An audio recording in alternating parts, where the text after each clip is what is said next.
Hi friends, कसे आहेत तुम्ही सगळे? तर आज आपण एक हेल्दी नाश्ता बनवणार आहोत. तो लहान मोठे सर्व, जसे डायबिटीज वगैरे लोक असतील किंवा उच्च ज्यांना रक्तदाब आहे, आता कोलेस्ट्रॉल वाढलं आहे, अशा लोकांसाठी पण हा नाश्ता एकदम टेस्टी आणि चांगला होतो. तसेच ज्यांना वजन वगैरे कमी करायचं आहे ते लोक पण हे खाऊ शकतात. त्याच्यासाठी 1 वाटी ओट्स हे मिक्सरमधून बारीक करून घेतलेले आहे. ओट्स तुम्हाला मार्केटमध्ये किंवा किराणा शॉपमध्ये वगैरे अवेलेबल मिळतील. तसेच तुम्ही याच्यामध्ये पण मेडिकलमध्ये वगैरे पण तुम्हाला भेटून जातील. तर इथे मी 1 वाटी रवा घेतलेला आहे आणि तो रवा पण कोणताही जाड बारीक रवा कोणताही चालेल, कारण आपल्याला हा रवा इथे मिक्सरमधून बारीक करून घ्यायचा आहे. इथे मी मिक्सरमधून बारीक करून रवा पण घेतलेला. असं पीठ तुम्ही तयार करून हे 15 दिवस ठेवू शकता. त्यासाठी तुम्ही त्या पिठापासून तुम्ही पाहिजे तर डोसा, इडली वगैरे असा कोणताही पदार्थ तुम्ही तयार करू शकता किंवा उत्तप्पा वगैरे.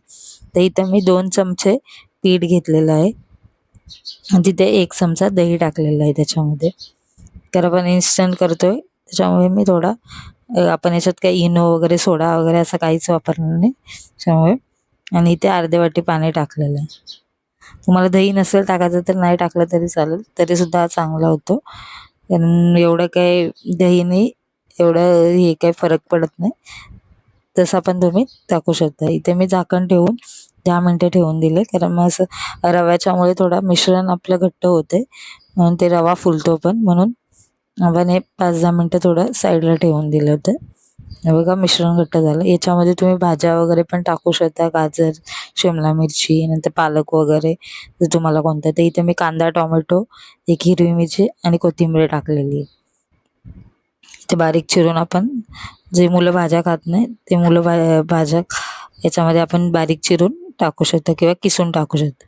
इथे मी मीठ चवीनुसार टाकलेलं आहे आणि आपण हे सगळं मिक्स करून घेणार आहोत. त्याच्यामध्ये पाव चमचा हळद, थोडा पाव चमचा लाल तिखट आणि थोडा गरम मसाला टाकलेला आहे पाव चमचा. तुम्हाला जर हे तर टाकायचं तरी चालू शकतं. तुम्ही धने जिरे पावडर किंवा चाट मसाला वगैरे पण टाकू शकता आणि टेस्ट अजून चांगली येते, म्हणून मी थोडं मसाला, हळद आणि गरम मसाला टाकलेला आहे.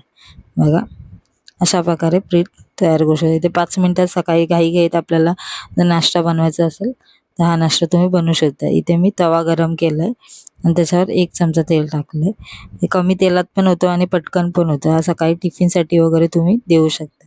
तर मी एकच याचं मोठं बॅटर टाकून हे बघा मस्तपैकी असं टाकून पसरवून घेईन. तुम्ही पाहिजे तर डोश्याच्या तव्यावर पण टाकू शकता किंवा साध्या तव्यामध्ये थोडं तेल पुसून टाकू शकता. तर मी आता हे 2-3 मिनटं 2-3 मिनटं तसं मंद गॅसवर शिजवून घेऊया. बघा मस्त की हळद टाकल्यामुळे त्याला चांगला कलर पण आलेला आहे आणि आपला हेल्दी नाश्ता पण वाटतोय. तर इथे मी आता पलटी करून घेणार आहे आणि परत याला झाकण ठेवून 2 मिनटं शिजवून घेणार आहे. थोडंसं तेल पाहिजे तर तुम्ही इथे तेल परत टाकू शकता.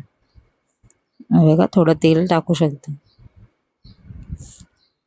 ही जर रेसिपी आवडली तर नक्की लाईक, सबस्क्राईब आणि शेअर करायला विसरू नका. या ओट्समध्ये भरपूर प्रमाणात चांगले गुण असतात, त्याच्यामुळे तुम्ही ओट्स हे लहान मुलांना वगैरे, तसेच मोठ्या मुलं जे आता अभ्यास वगैरे करतात त्या मुलांना, तसेच ज्यांना डायबिटीज आहे किंवा हार्टचा प्रॉब्लेम आहे अशा लोकांना पण हे खाऊ शकतात.